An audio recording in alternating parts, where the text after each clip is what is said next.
네, 잠깐 지난주에 제가 인도네시아 다녀왔는데 잠깐 말씀을 좀 전하고 그다음 말씀을 좀 보기 원합니다. 제가 다녀온 곳은 인도네시아 바탐이라는 곳인데요. 좀 사진을 좀 보여주시겠습니까? 네, 이게 이제 인도네시아 바탐. 인도네시아가 어디 있냐면 말레이 반도, 말레이시아 밑에 싱가포르가 있고요. 그 밑에가 이제 인도네시아 반도인데 그 중에서 싱가포르에서 가장 가까운 곳이 바탐이라고 하는 섬입니다. 그런데 그 바탐에 신학교가 있어요. 보여주시면요. 원래 첫 페이지. 네, 첫 페이지 보여주시면 원래 인도네시아는 모슬림 지역입니다. 그러니까 회계권이죠. 전도하면 안 돼요. 전도하면 붙잡혀 갑니다. 그런데 인도네시아에 먼저 왔던 제가 이름을 잊어버렸습니다. 선교사님이 시작한 교단이 있어요. 이게 GPMI라는 교단인데 선교사님이 만든 교단인데요. 인도네시아 개혁 장로교단입니다. 그런데 이렇게 이제 37개의 교회가 있는데 그들이 지금 모여서 뭘 하고 있냐면 저렇게 학교를 만들었습니다. 다시 보여주시면 아니요. 처음 사진이요. 네. 예, 학교를 만들었는데 이 학교가 뭐냐면 홀리비전 센터라고 하는데 엄청나게 크죠? 유치원도 있고 초등학교, 그다음에 중학교, 고등학교가 있습니다. 무려 650명 가량이 저기에서 이제 배우는 겁니다. 그렇기 때문에 뭘 말하냐면은 전도는 안 됩니다. 근데 학교 안에 들어와 있으면 그 전도가 됩니다. 그러니까 학교를 지어가지고 전도하고 있는 곳이에요. 그렇게 해서 저렇게 많은 학생들을 지금 섬기고 있는 교단인데 그 다음 페이지 보여주시겠습니까? 그 다음 페이지. 네, 보여주시면 제가 어디 있는지 보이시죠? 네, 그 옆에는 차련교회 이재는 목사님이라고 저랑 같이 갔던 목사님이시고요. 그 옆에 목사님이 87학번 김규식 선교사님이세요. 이분이 인도네시아 바탐에 지금 들어간 지 23년째예요. 젊어서부터 가가지고 이제 그 옆에는 사모님이고요. 그 옆에는 장모님이십니다. 아니, 장모님 아니라 사돈 어른이신들입니다. 사돈 어른이 놀러 왔더라고요. 사돈과 여행하는 게 꿈이랍니다. 사돈과 여행하시는 참 특이한 그런 선교사님 가정인데요. 네, 이렇게 와서 23년 동안 복음을 전해서 그렇게 아름다운 홀리비전 센터를 건립하시고 저희가 갔을 때는 뭐냐면 원래 교단 총회 및 세미나를 해야 했습니다. 근데 수마트라 섬에 비가 엄청나게 왔죠? 왔어요. 130명이 죽었답니다. 수해로.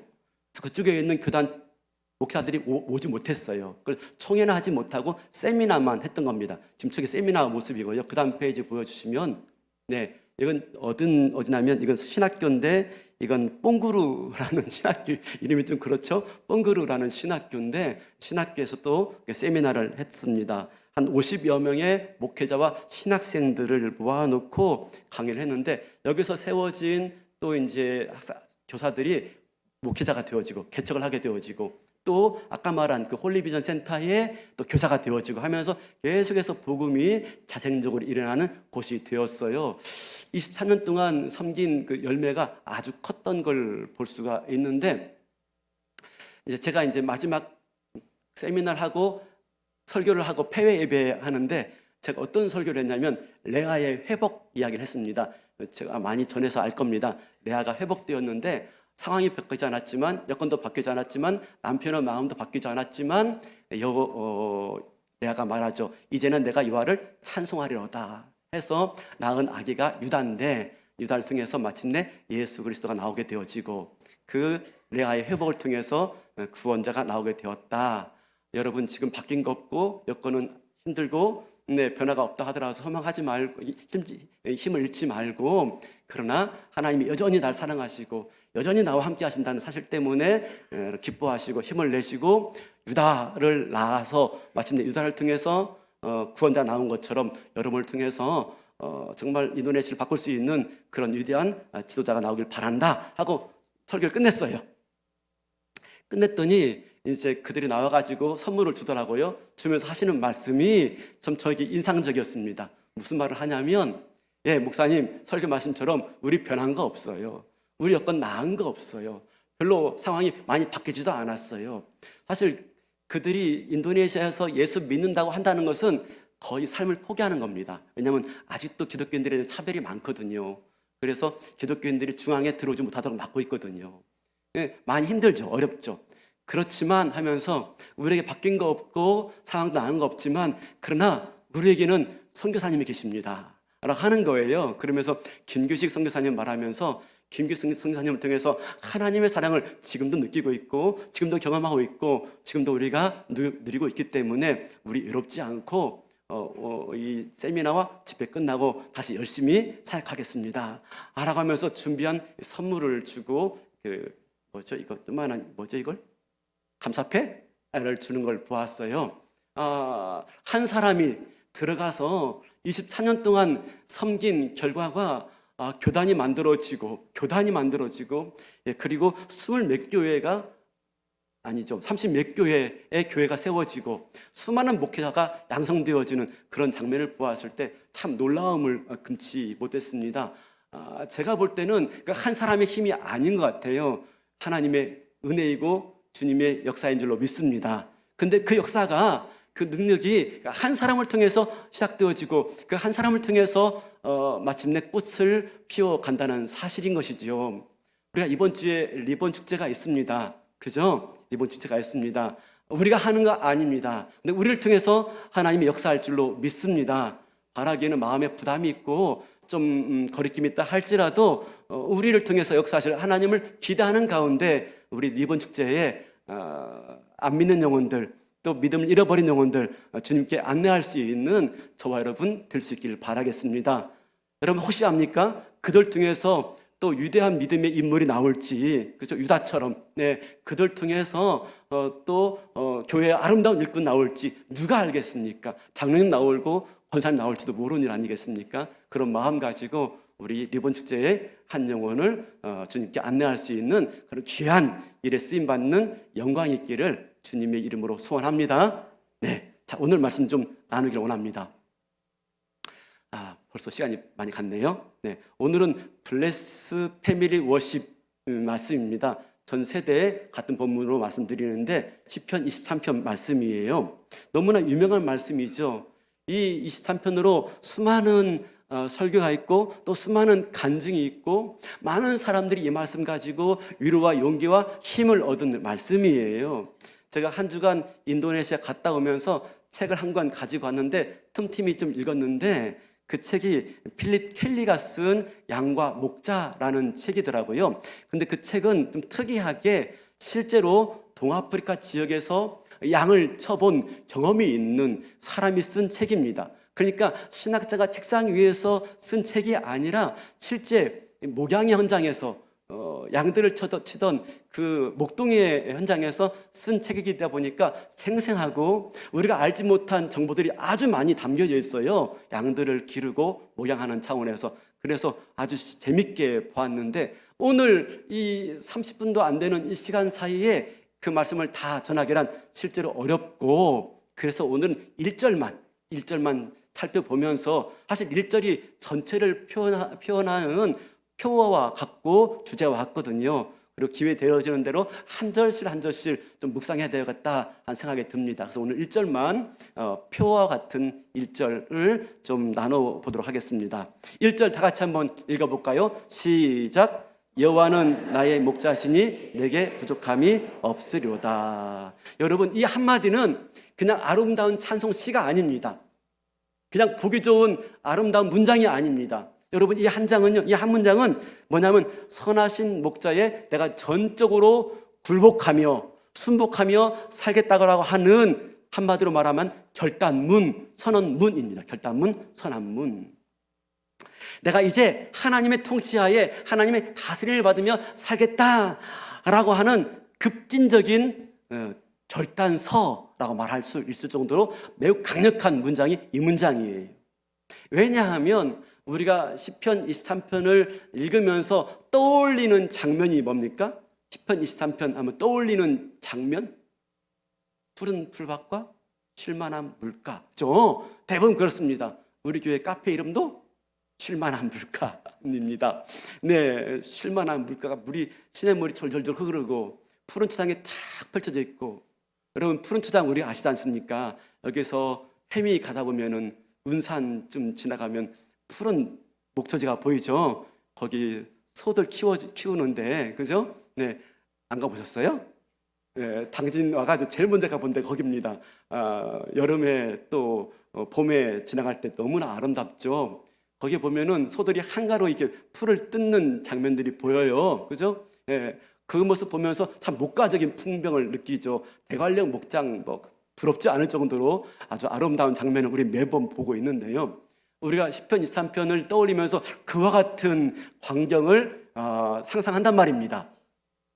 푸른 초장, 쉴만한 물가, 그 옆에 목동이 아기 양을 딱 안고 있는 모습을 생각하는데, 그런데 왜 내 삶은 이렇게 푸른 초장이 아닐까? 쉴만한 물가가 아닐까? 왜 내 삶은 광야 같은 삶일까? 왜 이 시편 23편과 전혀 다른 모습이 내 삶에 펼쳐질까? 라고 하면서 우리 마음 가운데 답답할 때가 많아요. 근데 사실은 시편 23편의 배경은 푸른 풀밭과 쉴만한 물가가 아니에요. 시편 23편의 배경은 어떻습니까? 오히려 푸른 풀밭과 쉴만한 물가가 아니라 사망의 음침한 골짜기가 있고요. 네, 해를 두려워할 만한 어려움들이 있고, 원수들, 이 목전에 있듯이 원수들, 나쁜 짐승들이 해하려고 기다리고 있는 것이 사실 시편 23편의 배경입니다. 다시 말하면 시편 23편은 푸른 초장이 배경이 아니라 척박한 광야가 이들의 배경이다라고 하는 것이죠. 한번 생각해 보세요. 푸른 초장이 있어요. 쉴만한 물가가 있어요. 그리고 우리가 튼튼하게 쳐져 있어요. 나쁜 짐승들이 틈타지 못할 곳이에요. 여러분, 그런 곳이라면 목자가 필요할까요? 필요 없지요. 저도 이렇게 운산 지나가면서, 그죠? 소 방목장 지나가다 보면, 방목장, 이상한, 제 호가 방목인데 말입니다. 네, 방목장 지나가다 보면은, 네, 소떼는 보이지만 사람은 안 보여요. 왜 그렇죠? 사람이 없어도 돼요. 목동이 없어도 돼요. 우리가 다 쳐져 있고 뭐 충분히 있으니까 목자가 필요 없어요. 그러니까 우리가 신앙생활 하면서 뭘 꿈꿉니까? 혹시 그런 걸 꿈꾸고 있지 않습니까? 목자가 필요 없는, 정말 쉴만한 물가, 푸른 초장, 우리가 다 갖춰져 있는 곳. 그렇다면 우리가 이렇게 말하고 있는 겁니다. 그죠? 여호와는 나의 목자시니 내게 부족함이 없으리로다가 아니라, 여호와 목자가 없어도 내게 부족함이 없으리로다를 꿈꾸고 있는 거. 여호와 목자가 없어도 내가 부족함이 없으리로다. 우리는 오히려 목자가 없는, 그래서 부족함이 없는 그런 목장을 우리가 더 바라고 소망하고 있지 않습니까? 근데 성경은 분명히 말하고 있어요. 여호와는 나의 목자시니 내게 부족함이 없으리로다. 실제로 가나안 땅은 약속의 땅이고요, 젖과 꿀이 흐르는 땅이지만 실제로 안 그렇습니다. 우리가 알죠? 가나안 땅에 들어가니까 순 광야입니다. 광야. 물은 물론 푸른 초장도 있어요. 근데 그것은 다 사람이 살고 있습니다. 거기에서 양들을 키울 수 없어요. 양들을 키우는 곳은 어디입니까? 광야, 유대 광야. 거기에서 양들을 키우고 있어요. 광야는 푸른 초장이 아닙니다. 쉴만한 물가도 없어요. 그런 곳에서 양들을 키워야 했던 것입니다. 이게 뭡니까? 지금 이게 시편 23편의 배경이고, 이게 이스라엘 백성들의 삶의 현장이에요. 그들은 가나안 땅에 들어갔어요. 약속의 땅이라고 했습니다. 젖과 꿀이 흐르는 땅이라고 들어가 봤지만 광야가 펼쳐져 있는 곳이었습니다. 근데 그들이 정말 아름다운 마음을 가지고 꿈과 희망을 가지고 그 땅에 들어갔지만, 정작 가나안 땅에서 이들이 살았던 시간은 몇 년밖에 안 됩니까? 600년, 700년밖에 안 됩니다. 그 전에 애굽에 살 때 430년 살았습니다. 그리고 나와가지고 광야에서 40년 살았습니다. 470년 살다가 겨우겨우 그 들어간 땅이 가나안 땅인데, 그 땅에서 고작 700년까지밖에 살지 못하고 쫓겨나야 했습니다. 바벨론으로, 바사와 페르시아와 헬라와 로마로 다 쫓겨났습니다. 유대인들 뭐라고 말합니까? 디아스포라 유대인이라고 말합니다. 디아스포라가 뭡니까? 흩어진 유대인들. 다 흩어졌습니다. 독일이나 헝가리나 폴란드나 다 흩어지고 말았죠. 왜 그랬습니까? 그 이유가 무엇입니까? 그들은요, 가나안 땅에 들어가면서 뭘 기대했습니까? 여호와는 나의 목자시니 내게 부족함이 없으리로다가 아니라 여호와 목자가 없이도 내가 부족함이 없는 삶을 꿈꿨어요. 가나안 땅에 들어가서 풍요롭게 살기 원했습니다. 목자 없이, 여호와 없이, 그냥 바알 신 의지하면서, 풍요의 신 의지하면서 그가 내리는 그런 풍요로 하나님 의지하지 않고 풍요를 누리며 살기 원했어요. 근데 그 결과 어떻게 했습니까? 가나안 땅에서 쫓겨나고 말았어요. 여러분, 젖과 꿀이 흐른다고 하는데 그것은 그냥 젖과 꿀이 흐르는 게 아닙니다. 유대 땅이지만, 광야 땅이지만 여호와 하나님을 목자 삼고 살아갈 때 비로소 그 땅이 젖과 꿀이 흐르는 땅이 되어지는 것이지 그냥 젖과 꿀이 흐르지 않습니다. 그들은 하나님 의지하지 않고 그냥 풍요만 누리려고 했던 것입니다. 결과적으로 그 땅에서 쫓겨나고 말았어요. 이것은 아담과 하와 똑같아요. 천지 창조하시고 하나님이 에덴 동산을 만드셨을 때 하나님께서 뭘 먹지 말라 그랬습니까? 동산 중앙에 있는 선악과를 먹지 말라 그랬습니다. 그걸 뭘 말하고 있습니까? 우리가 다 먹을 수 있지만 그러나 우리에게 온전한 자유가 다 있지 않고 제한된 자유를 가지고 살아갈 것을 말씀해 주고 있는 거였습니다. 그들은 어땠습니까? 제한된 자유를 가지고 하나님을 의지하며 살아가야 되는데 그렇게 하려고 하지 않았습니다. 선악과 따먹고 눈이 밝아져가지고 자기가 하나님처럼 되어서 하나님 없이 살려고 했습니다. 그게 범죄이고 타락이에요. 마침내 그 결과 어떻게 됐죠? 에덴의 풍성함을 뒤로 하고 쫓겨나야 했던 겁니다. 이게 인간의 범죄이고 이게 바로 신라권입니다. 신라권. 똑같은 반복이 일어나고 있는 것이죠. 우리 마음 가운데는 뭐가 있다고요? 여호와가 목자시니 내게 부족함이 없으로다가 아니라 여호와 목자가 없이도 내가 부족함이 없길 바랍니다 하는 마음이 늘 우리 가운데 있는 거예요. 그런데 어떻습니까? 실제로 유대 땅은 광야 땅입니다. 이곳에서 살기란 쉽지가 않습니다. 그런데 이런 곳에 살기 위해서는 필요한 것은 무엇이냐면 어디가 물이 있고 어디가 목초지인지를 알아야 돼요. 어디가 물이 있고 어디가 목초지인지를 아는 것은 누구밖에 없습니까? 목자가 알고 있는 거예요. 목자가. 실제로 유대 땅은 광야입니다. 비가 내리면은 그냥 다 흘러내려가 버린 곳이 이 유대 땅입니다. 광야 땅입니다. 근데 재밌는 것은 뭐냐면 흘러내려가더라도 이 비가 머무는 곳이 있습니다. 어디냐면 그게 바로 와디라는 곳입니다. 여러분 고등학교 때 배웠죠? 국토 지리 배우셨죠? 와디 아시죠? 와디가 뭐냐면 건천이에요. 건천. 비가 올 때는 강해됩니다. 근데 건기에는 바짝 말라버려요. 그래서 그게 천인지 강인지 알 수가 없어요. 근데 재밌는 건 뭐냐면 건기에도 이 와디 밑에는 물이 흐르는 거예요. 물이. 겉에는 보이지 않습니다. 그런데 이 와디 밑에는 뭐가 있냐면 그 깊은 수원지가 있는 것입니다. 그래서 시편 1편에 그러죠. 시냇가에 심은 나무는 철을 따라 잎사귀가 마르지 않으며 철을 따라 열매를 맺으며 모든 행사가 형통하리로다. 시냇가에 심겨집니다. 이 시냇가가 뭐냐면 바로 와디예요. 와디. 그래서 거기에 뿌리를 깊이 내리면 겉에는 물이 없지만 그 속에 깊은 곳에 있는 바로 샘물을 공급받는 것이죠. 사는 겁니다. 그걸 아는 사람이 누굽니까? 목자예요. 목자.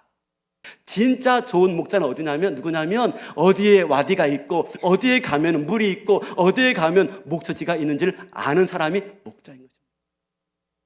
이들에게 필요한 것은 무엇이죠? 유대 땅 이 광야에서 살아가야 되는 양의 입장에서 필요한 것은 무엇이죠? 푸른 초장이 아니고 쉴만한 물가가 아니라 그것을 알고 늘 안내해 주는 목자가 필요한 것이죠. 그 목자를 의지할 때만이 그 목자의 안내를 받아 살아갈 때만이 비로소 푸른 초장과 쉴만한 물가를 누릴 수가 있고 그곳에서 젖과 꿀이 흐르는 하나님의 약속을 누릴 수가 있는 겁니다. 우리는 어떻게 한다고요? 목자 없이 그냥 내가 그런 것을 누리기를 원하는 것이지요. 그러나 분명히 말씀해주고 있습니다. 그죠? 하나님은 선한 목자시다. 어디가 물이 있으며 어디가 목초지인지 잘 알고 그때마다 우리를 안내하기 때문에 우리가 비로소 그곳에서 젖과 꿀이 흐르는 은혜를 경험하게 되어지는 것이죠. 그러므로 여기서 그 다음 우리에게 요구되는 건 뭐냐면 그렇다면 중요한 게 목자라면 우리는 그 목자의 인도함을 받는 것이 우리에게 요구되어지는 자세예요. 우리에게 요구되는 게 뭐라고요? 그분의 인도함을 받는 것. 정말 우리가 푸른 풀밭과 쉴만한 물가에 살기 원한다면 뭐가 필요합니까? 목자의 인도하심에 대한 순종이 필요해요. 순복. 순종하면서 복종하는 태도가 우리에게 필요한 것이지요. 여호와는 목자시니 단순한 말이지만 여기에 깊은 의미가 담겨져 있는 것입니다. 여호와는 목자시니 내가 그분의 인도함을 받겠습니다 라고 하는 결단이, 선언이 담겨져 있는 말씀이란 말입니다.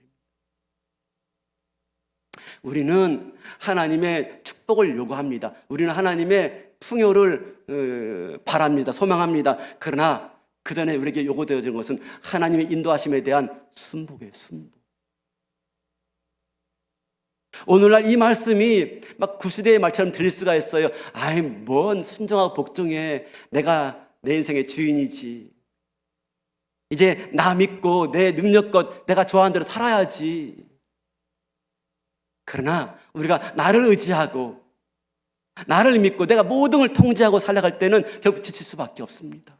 메마를 수밖에 없지요. 피곤합니다. 그래서 두렵고 불안과 절망이 우리에게 찾아올 수밖에 없습니다. 그러나 성경에서는 분명히 말씀해 주고 있습니다. 여호와는 나의 목자시니 내게 부족함이 없으리로다. 바로 내가 그걸 내려놓으라는 겁니다. 네, 내가 목자의 자리에서 내려오라고 말씀합니다. 나를 내려놓으라는 것이죠. 나를 포기하라는 것이죠. 나에게 진정 필요한 것은 내가 아니라 여호와 하나님의 목자 되시는 하나님의 인도하심이 나에게 필요합니다 라고 고백하라는 말씀인 것입니다. 여호와는 나의 목자시니 내가 목자가 아니란 말입니다. 내가 인도자가 아니란 말입니다. 난 양이고 나는 종이다 라고 하는 선언이 이 안에 담겨져 있는 겁니다. 많은 사람들이 이 시편 23편을 보면서 이 핵심을 놓치고 있어요. 핵심 중에 핵심은 그분의 인도함 받는 거예요. 그분의 인도하심에 내가 순복하는 거예요. 믿음이 무엇입니까?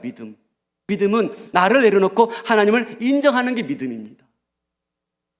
문제는 뭡니까? 내가 나를 내려놓으려고 하질 않아요. 얼마나 교만하고 내가 얼마나 자만한지 나를 내려놓으려고 하지 않아요. 이게 끈질긴 싸움입니다. 끈질긴 싸움. 근데 순복은요, 매일매일 내 삶 속에서 그 자리를 내려오는 문제입니다. 나의 목자의 자리에 제가 내려오는 것입니다. 여호와 하나님을 나의 목자로 삼는 것이지. 자녀의 미래에 대해서 염려가 있죠. 불안함도 있습니다. 그걸 맡기는 거예요. 나의 건강에 문제가 있죠. 네, 그 문제에 대해서도 내가 맡기는 거예요. 내 노후에 대해서도 불안함이 있고 염려가 있죠. 하나님께 맡기는 거예요. 장사를 하고 이득을 남겨야 되는 일, 정말 이건 참 눈에 보이는 일들입니다. 그런데 그 가운데서 내가 정말로 하나님 원하시는 그런 바른 사업을 하기 원한다면 하나님께 맡기는 거죠. 지금 내 눈에는 보이지 않지만 결국 하나님께서 이 사업을 복되게 할 줄로 믿습니다. 맡기는 것이죠. 작은 일까지도, 내 감정의 문제까지도, 내 자존심의 문제까지도 하나님께 맡기는 거예요. 사랑하는 성도 여러분, 오늘 이 말씀은 우리에게 묻고 있습니다. 누가 너의 목자냐? 하나님이 너의 목자냐? 네가 너의 목자냐? 묻고 있는 겁니다. 간혹 우리가 말하죠. 참 철들었어. 참 철든 것 같아 라고 말합니다. 그럼 뭐라고 말합니까? 철들으면 죽는다고 말하죠. 여러분, 인간이 철든다 하는 말은 뭘 말하냐면요, 모든 것이 내 뜻대로 되지 않는구나 하면서 자기를 포기하는 게 철든 거래요. 모든 게 내 뜻대로 되는 게 아니구나 하는 걸 깨닫고 자기를 내려놓는 게 철든 거랍니다. 아직도 막 내 뜻대로 내 의욕대로 뭔가 막 하려고 하는 건 철든 게 아니래요. 언젠가 제가 인용한 말이 있는데 뇌과학자인 정재승 씨가 이렇게 말했어요. 어른이란, 여러분 어른이 누굽니까? 나이 많으니 먹은 게 어른 아니에요. 노인이 어른 아니에요. 어른이 누굽니까? 어른은 내 마음대로 사람을, 세상을 통제할 수 없다는 것을 무조건 없이 인정해 가는 것. 이게 어른이래요. 너무 멋있어요. 이 사람 예수 믿는지 안 믿는지도 모르겠지만 뭐라고요? 내 마음대로 사람을, 세상을 통제할 수 없다는 것을 무력감 없이, 이게 중요합니다. 무력감 없이 인정해 가는 것. 포기하는 게 아니에요. 내 힘으로 안 돼. 포기하는 게 아니라 무력감 없이 그래, 내 힘으로 안 돼. 근데 무력감 없이 그것을 받아들이는 과정을 저는 내려놓음이라고 말하고 있습니다. 내려놓음. 누구한테? 하나님께 맡기는 거죠. 내 힘대로 안 됩니다. 내 뜻대로 안 됩니다. 무력감 없이 맡기는 것, 내려놓음. 그건 기도로 맡길 수 있는 거죠. 기도로. 신앙이 깊어진다 하는 게 뭘 말합니까? 신앙이 깊어진다 하는 걸 뭘 말하냐면 나는 아무것도 아는 양입니다. 그냥 못 모르는 양입니다. 잘난 체하는 양입니다 하면서 나를 내려놓고 하나님 인정하기 시작하는 것. 이게 믿음이 깊어지는 거죠. 이게 어른이죠. 신앙 안에서 성숙이지요. 내가 나를 내려놓는 순간 우리 목자가 어디가 푸른 초당인지 어디가 쉴만한 물가인지 잘 보시고 그때마다 우리를 안내하는 것을 경험하는 것. 그게 여호와는 나의 목자시니 내게 부족함이 없으리로다 라고 고백하는 것이죠. 우리가 경건의 훈련을 해요. 신앙의 훈련을 해요. 이걸 뭘 말하고 있죠? 경건의 훈련은 다른 게 아닙니다. 나를 내려놓는 법을 자꾸 배우는 겁니다. 나를 내려놓는 법. 나를 내려놓고 주님을 의지하는 법을 배우는 게 경건의 훈련이죠. 성경 많이 읽은 게 아니에요. 기도 많이 하는 게 아니에요. 아무리 기도 많이 했어도요, 나를 내려놓지 못하고 여전히 나를 의지한다면 기도 많이 한 거 아닙니다. 성경 많이 읽었다 하더라도 여전히 나를 내려놓지 못하고 하나님을 의지하지 못한다면 성경 많이 읽은 거 아닙니다. 많이 읽고 많이 기도하는 건 어떻게 한다고요? 나를 내려놓기 시작하는 겁니다. 하나님을 의지하기 시작하는 거예요. 그렇게 우리가 여호와를 나의 목자로 삼고 내가 그 목자의 자리를 내어드릴 때, 나를 내려놓고 내어드릴 때 비로소 푸른 초장도 쉴만한 물가도 우리에게 베풀어 주는 줄로 믿습니다. 내가 나를 내려놓고 목자의 자리를 내려놓고 진정한 여호와 하나님을 내 목자로 삼고 의지해 나갈 때 사망의 음침한 골짜기에서도 인도함 받게 될 줄로 믿습니다. 나를 내려놓고 여호와 하나님을 내 인생의 목자로 삼을 때 지팡이와 막대기가 인도하고 보호해 주심을 비로소 우리는 경험하고 이 땅에서 승리할 수가 있는 줄로 믿습니다. 여호와 하나님의 목자자심에 의지하고 나를 내려놓을 때 원수의 목전에서도 내게 상을 베푸시고 나를 승리케 하시는 그 아름다운 역전의 승리를 보게 하시는 것도 여호와 하나님이 내 인생의 목자 되실 때. 여러분 보세요. 다윗이 얼마나 힘들었습니까? 왕으로 기름 부음 받았지만 그 인생은 정말 힘들었습니다. 근데 수많은 그 원수들 앞에서 마침내 다윗을 왕으로 우뚝 세워주지 않습니까? 원수의 목전에서 내게 상을 베푸시고 다윗이 하나님을 의지했을 때 자기 인생의 목자로 여호와를 의지했을 때 원수의 목전에서 그를 높이 들어 세우시는 하나님의 영광을 보게 되어지는 것입니다. 바라기는 이 모든 것들은 여호와는 나의 목자시니라고 하면서 매 순간순간 내가 나를 내려놓고 순종하고 복종할 때 주어지는 은혜인 줄로 믿습니다. 사랑하는 성도 여러분, 그러므로 오늘 또 나를 내가 통제하려고 하고 내 인생을 내가 통제하려고 하고 내 모든 것들을 내가 통제하려고 했던 그 자리에서 내려놓으시고 주님 나를 인도해 주세요. 주님 나를, 내 가정을, 내 인생을, 우리 공동체를 이끌어 주세요 라고 기도하는 가운데 하나님이 정말 때마다 시마다 아름다운 곳으로 인도해 주어서 부족함이 없는 삶을 누리시는 저와 여러분 될 수 있기를 바라겠습니다. 근데 재밌는 것은 뭐냐면 이렇게 시편 1편은 23편 1편은 한 문장이지만 이 한 문장 안에 뭐가 담겨져 있냐면 나와 목자와의 관계가 담겨져 있습니다. 그러니까 이렇게 말합니다. 여호와는 나의 목자시니, 나의 목자시니, 우리의 목자가 아니라 나의 목자. 2절도 보면 나를 푸른 초당에 인도하시며 나를 3절에도 보니까 내 영혼을 소생시키시고 자기 나 4절에도 내가 사망의 음침한 골짜기 나와 함께 하십니다. 나를 안위하십니다. 나 여러분 1절에서 6절까지 계속 보면 나가 빠지질 않아요. 이건 뭐냐면 바로 목자와 자기와의 인격적인 관계를 말하고 있습니다. 1대1이에요. 1대1. 하나님은 나와 1대1로 만나시는 분이에요. 나야 하나님. 우리의 하나님도 맞지만 나야 하나님. 그건 뭐냐면 내 형편의 모든 걸 아시고 나를 위해서 모든 걸 아끼지 않는 내가 전부인 그런 하나님이시다라고 말씀하고 있는 것이죠. 우리가 기도합니다. 수많은 사람들 모여서 기도할 겁니다. 얼마나 많은 사람들이 이 시간에 기도합니까? 근데 하나님은 유독 나의 기도를 들으세요. 나의 기도를. 같이 막 통성으로 기도하는데 하나님은 어떻게 나의 기도를 들을까요? 그 하나님은요, 우리를 1대1로 만나시기 때문에 내 기도를 들으시고 나에게 응답하시는 분이십니다. 그렇게 개인적이고 인격적인 관계를 가져가야 될 것을 말씀해 주고 있는 것이죠. 우리가 이런 차원에서 교회에서 1대1 양육을 합니다. 물론 소그룹도 있고 뭐 많이 있겠지만 1대1 하는 이유가 무엇입니까? 1대1 통해서 하나님의 사랑을 그렇게 인격적으로 경험하기를 원하기 때문에 1대1을 하고 있는 거예요. 하나님은 나은 사람을 위해서 오늘 또 십자가를 지시고 그 보혈의 피를 흘려주실 수 있는 분이심 믿습니다. 99마리 양을 버려두고 한 마리 양을 찾아 나선 하나님. 한 마리가 전부이기 때문에 그래요. 내가 전부이기 때문에. 이번 주에 리본 축제가 있습니다. 그렇죠? 여러분, 한 사람, 그 한 사람을 위해서 우리 주님은 지금도 99마리를 버려두고 갈 정도로 그 한 사람이 전부인 양 여기신 하나님이세요. 그렇다면 우리가 한 영혼을 절대로 소홀히 여기면 안 됩니다. 그 한 마리가 전부예요. 주님에게. 그 한 마리를 위해서 다 버려두고 그 한 마리 찾기 위해서 끝까지 찾아 나서는 우리 주님의 마음. 절대로 포기하지 않는 마음. 우리는 포기할 때가 많아요. 이런저런 일들로 그냥 소홀히 할 때가 많아요. 지금 오늘 이 설교가 이 23편이 동물과 사람의 관계로 표현되었죠. 오늘날 이 시대를 반려동물의 시대라고 합니다. 예전에는 반려동물이라고 말하지 않았어요. 예전에는 뭐라고 불렀죠? 애완동물.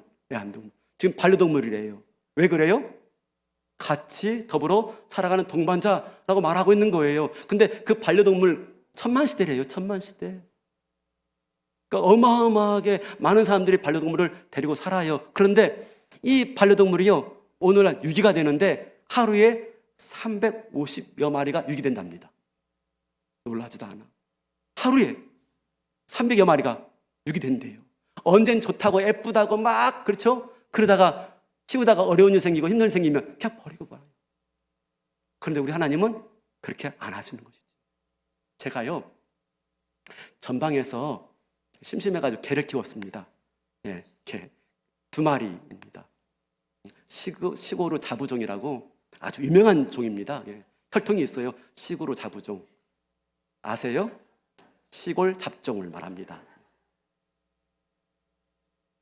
아롱이 다롱이라고 2마리 키웠습니다. 근데 이 2마리가 얼마나 개구지는지 사고를 많이 쳐요. 뭐 제가 텃밭을 가꾸면 막 망가뜨리기 일쑤고요. 또 닭장을 키웠습니다. 닭장을 키운 게 아니라 닭장을 만들어서 닭을 키웠습니다. 왜냐하면 어르신들 오면, 친척들 오면 잡아가지고 드리려고. 그런데 이 강아지가 때가 되고 치가 되면 이 닭장을 습격하는 겁니다. 닭장을 헤집어 놔요. 죽이지는 않아요. 근데 뭐 닭털을 뽑고 꽁지를 뽑고 난리가 아닙니다. 그럼 닭들이 다 도망가가지고 밭에 숨고 숯불에 숨고, 그러면 또 제가 다 찾아봐야 됩니다. 이 수고가 한두 번이 아닙니다. 제가 집만 비우면 난리를 치는 겁니다. 도저히 기를 수 없더라고요. 어느 날 마음을 먹었습니다. 방생하자. 마음 먹고 차에 2마리를 태우고 멀리 갔습니다. 훈련장 방문할 때 봤던 산속 깊은 공터에 2마리를 풀어두었습니다. 잘 놀더라고요. 공터니까 막 놀고 있는 사이에 저는 문 닫고 싹 집에 왔습니다. 방생한 겁니다. 방생한 거. 유기한 게 아니고. 그리고 집에 왔는데 말씀이 떠오르는 것입니다. 한 마리 양을 찾기 위해서 99마리를 두고 그 한 마리를 찾으신 그 하나님의 마음이 떠오르는데 한 시간 내내 하면서 후회하니까 와이프가 그러더라고요. 여보, 갔다 오세요. 그러더라고요. 알겠어. 갔어요. 가면서 기대했습니다. 제발 그 자리에 없고 사라져 있기를. 그러면 방생이야? 유기 아니야? 갔더니요, 그 공터 안에 그대로 2마리가 그대로 있더라고요. 1시간 내내 저를 기다리고 있었던 겁니다. 불쌍하죠? 제가 참을 딱 열고 말했습니다. 야, 타. 그대로 놨습니다. 여러분, 우리는 좋을 때는 한없이 좋아요. 근데 이렇게 저렇게 힘든 거 있으면 그냥 방치해버리고 잊어버리고 방생하고 그럴 때 많이 있지만 우리 하나님은 그런 분이 아니시죠. 한 마리를 위해서 십자가에 달려 자기 아들의 피를 흘리면서까지 우리를 구원하신 분이 우리 하나님이시고 우리 목자이신 줄로 믿습니다. 그분이 우리의 목자이실 때 우리가 부족함이 없는 거예요. 한 가지 예화만 마치고 말씀을 마치길 원합니다. 우리가 여호와 하나님이 나의 목자가 되신다 할 때 얼마나 안정감이 있는지, 내게 부족함이 없으리로다, 그 말은 진짜 부족한 게 없고 먹을 게 넘치고 모든 게 풍성하고 그 말이 아닙니다. 뭐가 많아가지고 부족함이 없는 게 아니라 그때마다 나의 필요를 알고 채워주기 때문에 부족함이 없다.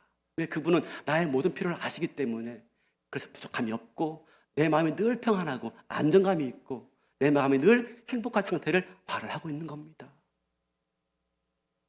그 행복과 평안은 세상에 주는 게 아니라 하나님만 주실 수 있는 평안과 행복인 거죠.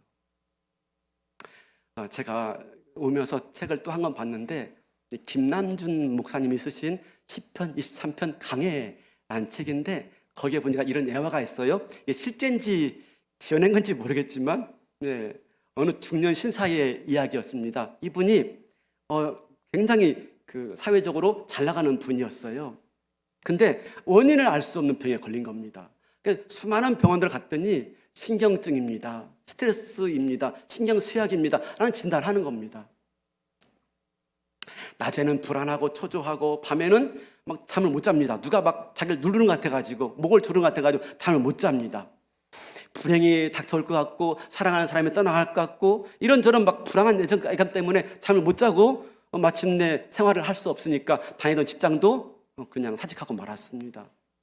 이런 딱한 처지를 알고 친구가 내가 알고 있는 좋은 정신과 의사가 있는데 소개해 줄게 해서 정신과 병원에 간 겁니다. 근데 그 정신과 의사가 기독교인이었어요. 이 정신과 의사가 1시간 넘게 그 환자 얘기를 쭉 들어줬습니다. 근데 들어주는데 얼마나 진지하게 들어주는지 그냥 감동돼가지고 있는 말 없는 말 다 말하면서 눈물을 흘리면서까지 자기를 다 고백한 겁니다. 1시간 넘게 이걸 다 들어주던 정신과 의사가 하는 말이, 선생님, 제가 선생님의 병을 고쳐줄 수 있어요. 제 말대로 하신다면 선생님 병을 고칠 수가 있습니다 라고 말씀하시더래요. 너무나 단호하게 말하길래, 그 전에 수많은 병원에서 다 안 됐는데 너무나 단호하게 확고하게 말하길래 긴가민가 싶어가지고, 선생님 그럼 제가 입원해야 되겠죠? 그러니까 아무 말도 안 하시고요, 고기만 흔드시면서 책상에서 뭔가 종이에다 막 쓰시더래요. 궁금해가지고, 선생님 그러면 제가 약을 지어 먹어야 되나요? 고개만 흔들리시면서 막 뭘 쓰더래요. 그리고 나서 잠시 후에 하얀 봉투를 건네주더랍니다. 그러면서 선생님 병은 웬만한 병으로 고칠 수 없습니다. 제가 처방전을 썼는데 꼭 이대로 하시면 됩니다. 약국에 가기 전에 먼저 집에 가셔가지고 오늘 밤에 그 처방전을 꼭 읽어보시고 그대로 해주세요 라고 했대요.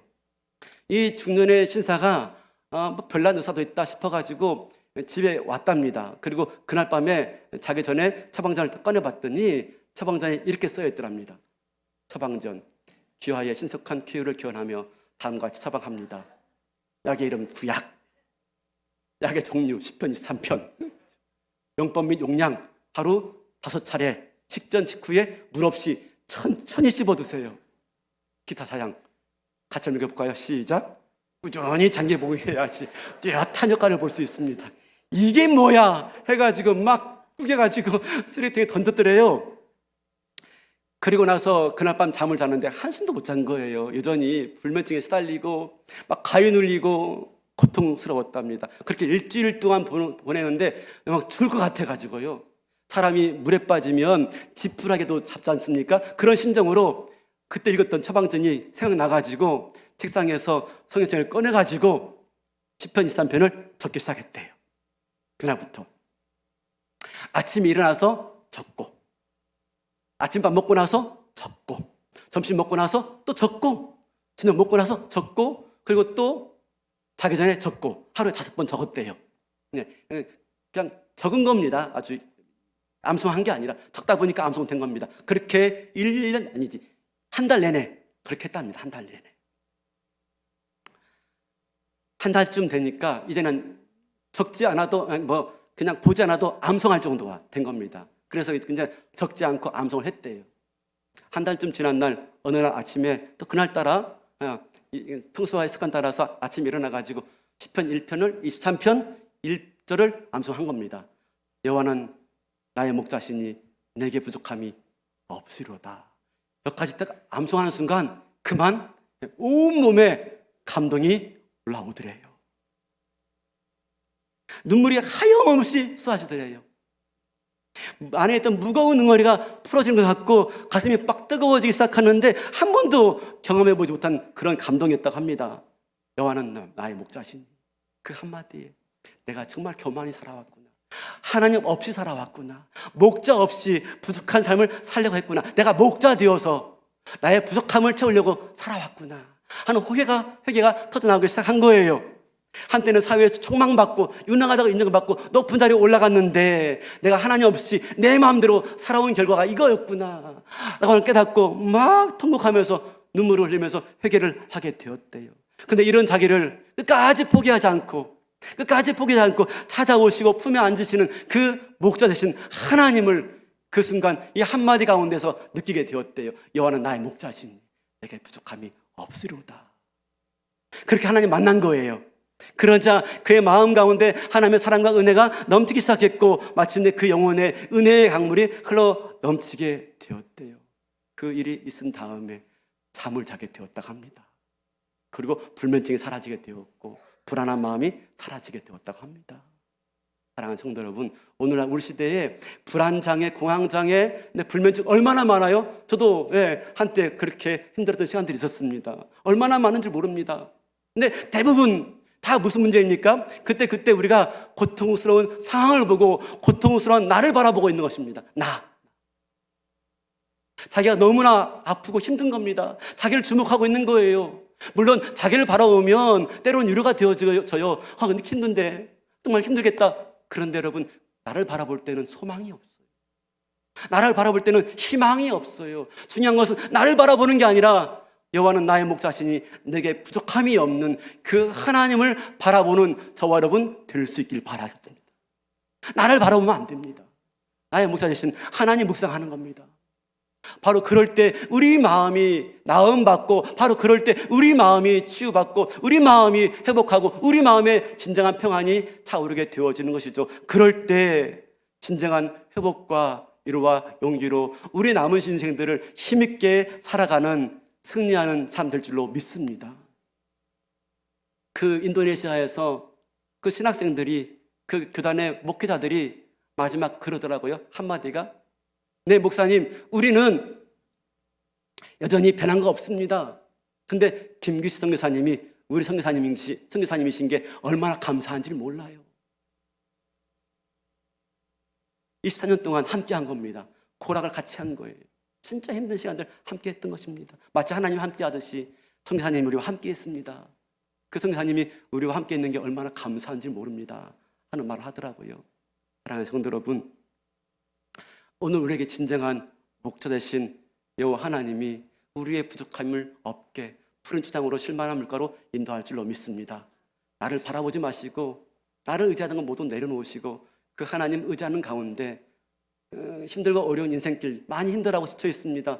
많은 사람들이 피곤해했습니다. 그러나 이 말씀으로 위로받으시고 용기와 힘을 내어서 남은 인생을 달려가 승리하는 저와 여러분 되시기를 주님의 이름으로 축원합니다.